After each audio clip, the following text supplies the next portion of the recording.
may be the greatest catch I've ever seen in my life.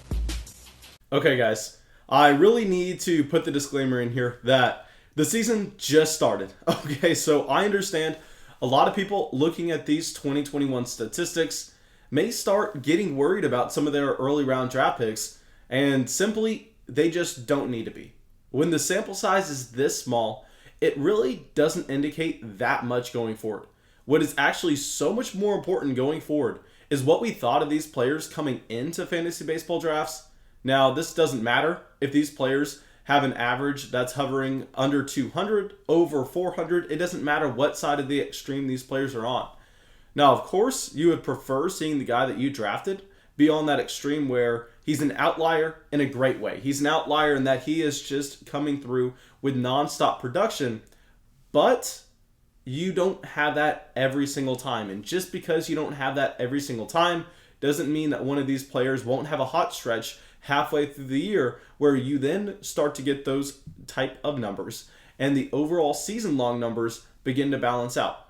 So what we are going to be doing in this video is we are going to be identifying 3 hitters that have had slow starts to the season. One of these guys is actually currently dealing with an injury, and we're going to be saying, hey, you know what? If we take a step back, if we look at what we thought of these players going into the year, they could be intriguing buy low targets if the owner of these players, for whatever reason, maybe they just don't know what they're doing, is a little bit worried about them long term.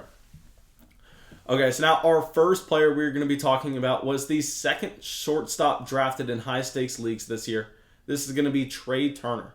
Now, of course, the only shortstop drafted ahead of Trea Turner was Tatis Jr. We've seen how that has played out, but Trea Turner was drafted 8th overall in these high stakes leagues, in that range where you had the stud ace pitchers going off the board. You had the guys like Jacob deGrom going in this range.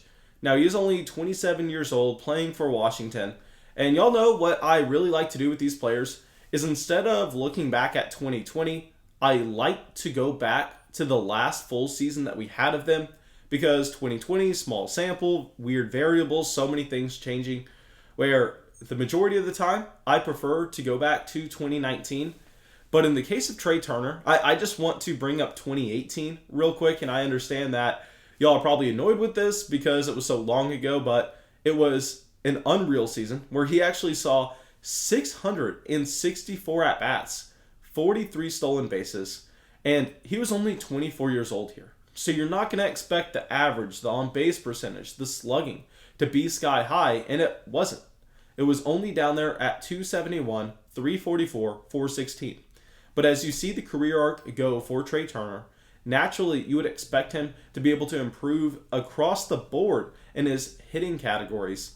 And that's exactly what we saw in 2019 when he was 25 years old with 521 at-bats, 35 stolen bases. So I know the stolen bases look like a drop-off, but it was simply because he had so many at-bats in 2018 that the stolen bases were above 40. No, if he hits this 520, 560 mark, you should be able to expect 30 plus stolen bases for Trea Turner. And now that he's aging, developing, you're seeing those numbers go up with his hitting. You're seeing that average go up to 298, the on-base percentage go up to 354, the slugging go up to 497, and now 2020 in the weird year, 26 years old. Don't want to focus in on this too much just because the sample size is so small, but it's encouraging to see him continue to progress.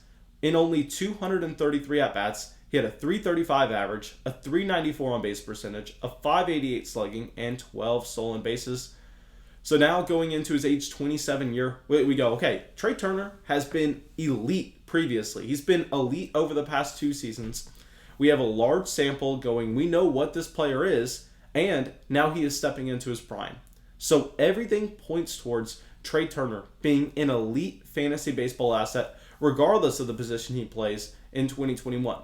Now, this has not come true just because the sample size is small, just because he started off slow.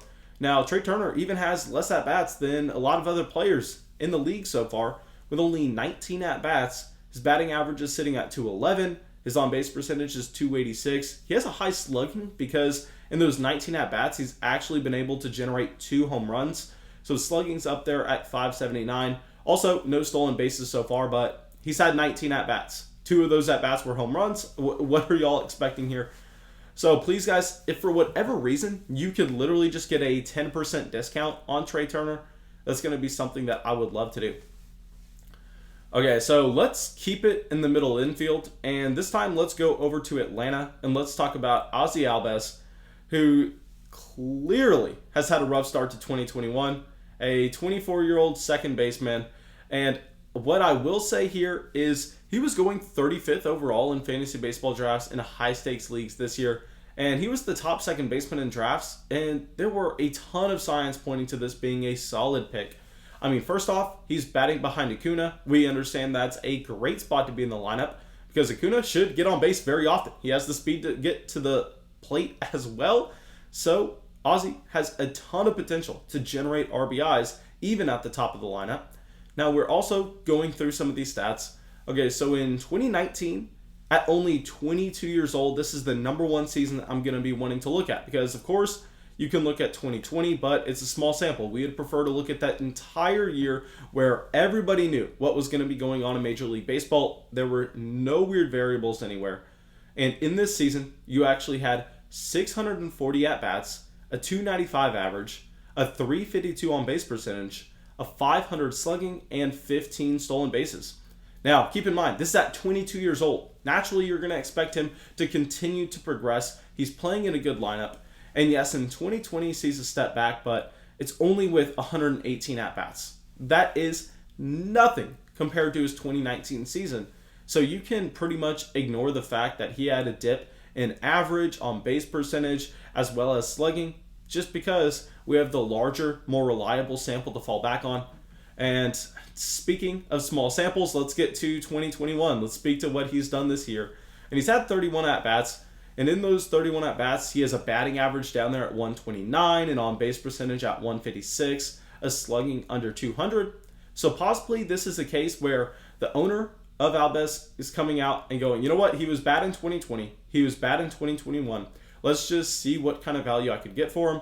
And I think that would be a massive mistake. And if you don't own him, maybe you could go out there and try to just get him away at, like I said, a 10% discount. I mean, these guys are not going to have their value being cut in half just because a few bad weeks in the season. That's not going to happen. Maybe if this trend continues for a month or two, then that's where you would see the massive discount.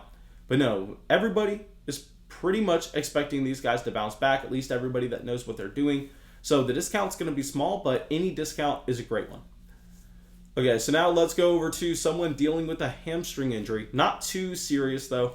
It's going to be Tim Anderson, who was going off the board as the 9th shortstop overall at the 41st overall pick in high-stakes leagues.